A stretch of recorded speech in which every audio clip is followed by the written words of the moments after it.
So, ihanda ang kanin. Tsak na mag-extra rice kayo dito.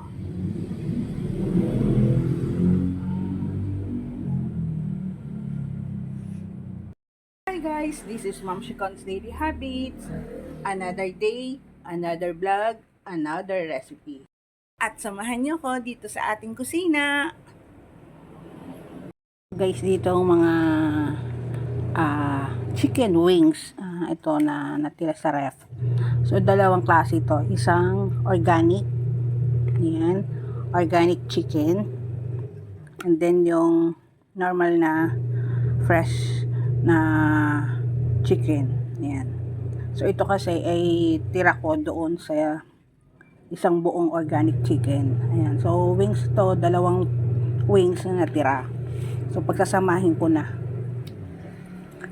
Paano nalaman natin organic? Ito po siya. Kita nyo, yellowish siya. And then, ito, hindi siya organic. Ang puti niya. Ito yung chicken na nag-iitlog ng brown na egg. Ito po. Ayan. So, pag sa market, bumili, medyo mas mahal po ang per kilo ng organic chicken. Pero, panalo naman siya sa lasa. So, ayan, imamarinate ko lang po siya sa, ayan, calamansi syrup.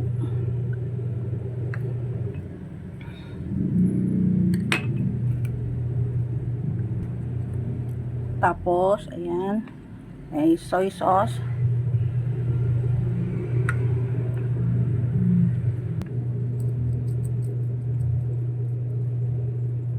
Ayan, then yung pepper. At ito yung ating garlic, ayan, chopped garlic. Ayan, so malinis yung kamay ko, i-rub natin to, mix natin para umano yung mga ingredients.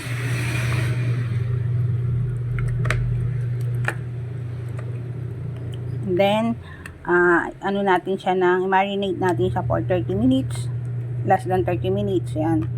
So, yan, mas, or pwede namang mas matagal yung na-marinate, mas okay. At, ano na lang, kung kailan nyo siya lulutuin, ilagay nyo mo sa fridge, sa freezer, sa ref, tsaka nyo, after, kung kailan nyo, let's say, umaga, kung sa gabi nyo lulutuin, ayan, nakamarinate nyo siya ng mabuti. So, yan lang guys. At ito na yung ating minarinate na ni chicken. Ayan. At ito pa yung ibang ingredients. So magpo-fry na ako kasi parang mainit na yung mantika.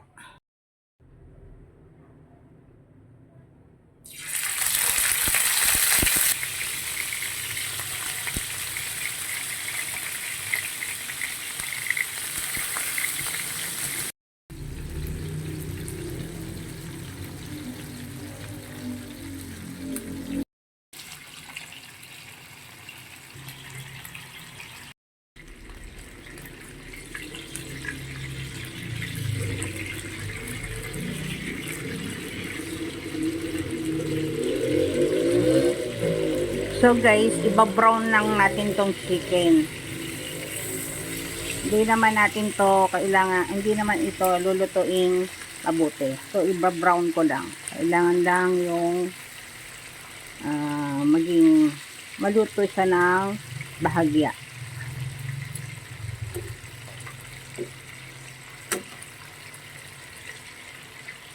Kanina kasi nag-iisip ako ng recipe para dito sa mga leftover na chicken. At sawa naman na sa prito at saka ng mga adobo.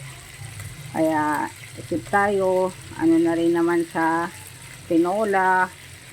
So, isip-isip din ng anong maiiba naman sa ating panglasa.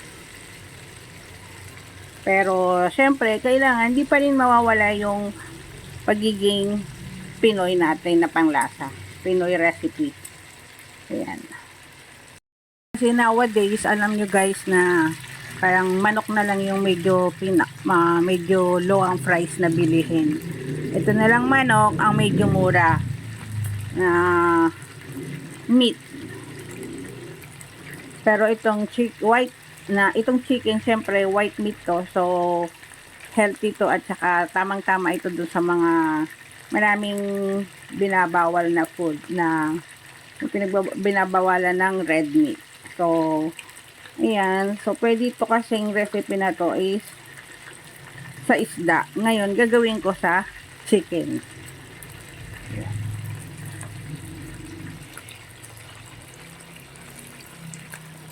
Ito nga lang, ang bango na at pwede ng ulam. Kaya lang, siyempre, mas gawin nating special.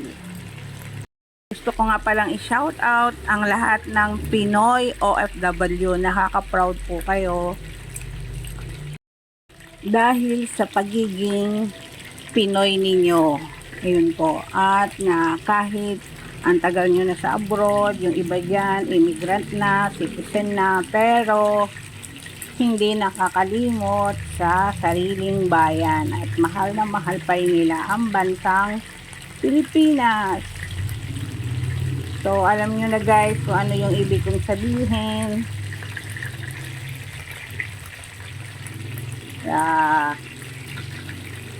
Proud na nakikita ko yung mga Pinoy na OFW na talagang saan mang sulok ng mundo, hindi nila nakakalimutang sila ay Pilipino.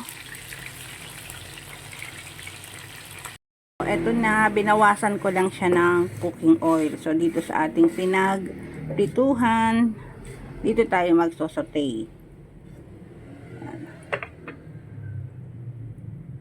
Pwede po kayong gumamit ng butter kung may butter. So ako kasi ito na lang, wala ng butter. Yan.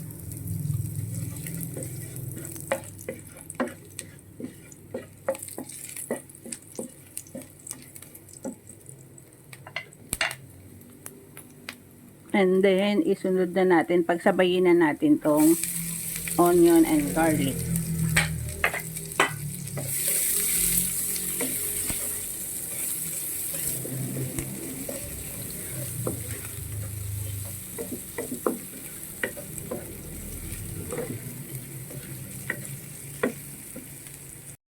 And then, ibabalik natin tong, ayan, yung chicken. Susotayin natin. Ayan. Sangkot siya natin dito sa ating garlic and onion and with ginger.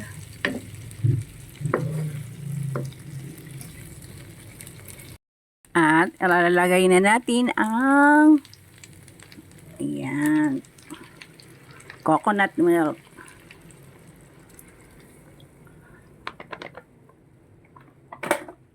So yan guys, ibig sabihin may gata. Na rin natin ang, ayan, yung green chili na ginagamit sa pangsigang. Tapos yung hot na sili. Yan, labuyo.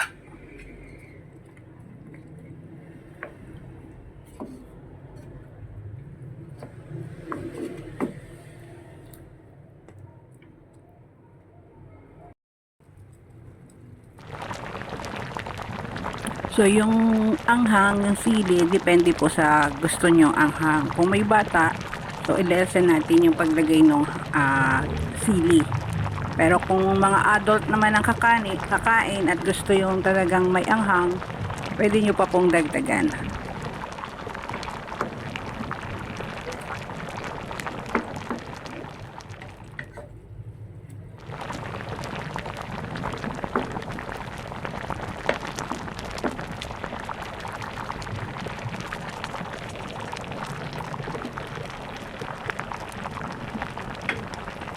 Nalagay na tayo ng pechay.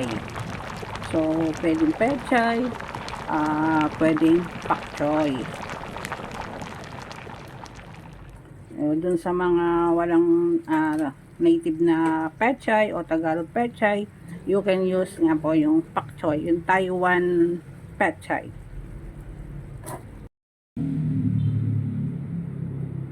Shout out nga po pala kay Nanay Paz. Thank you po sa support. And shout out din kay Arto Blanco sa UK. Kay Yours Adventure. Marivic Perez. Shout out po. Kay Easy Cooking with Iwin in Canada. Shout out.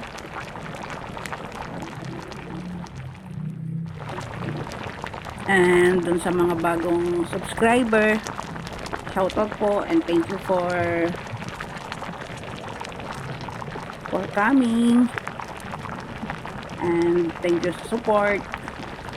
So ayan na guys, tingnan nyo, ang ganda ng color. Wow, so creamy.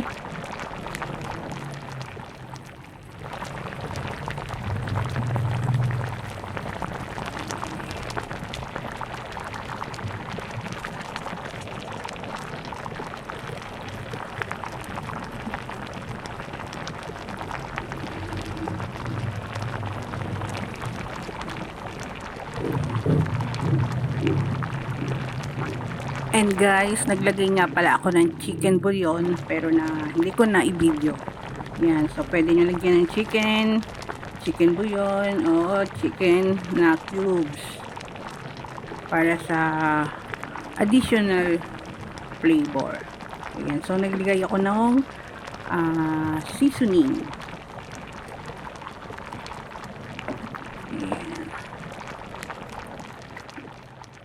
Medyo matabang kaya agad ako ng fish sauce.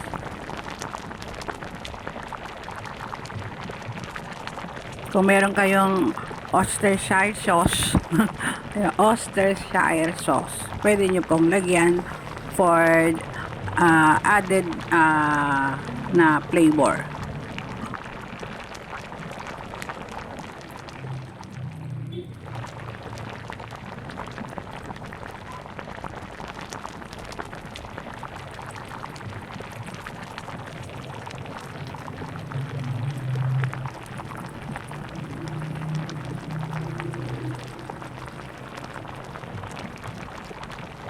So guys, ito nga palang recipe na to ay sa isda ko siya ginagawa.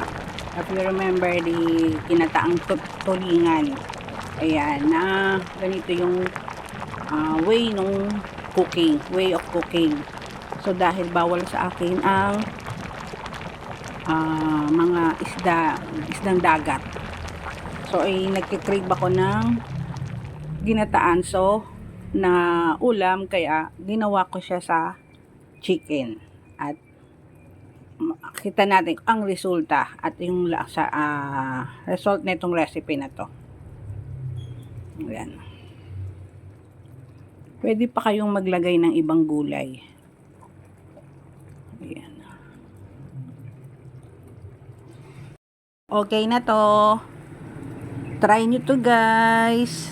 So this is Ma'am Shikons.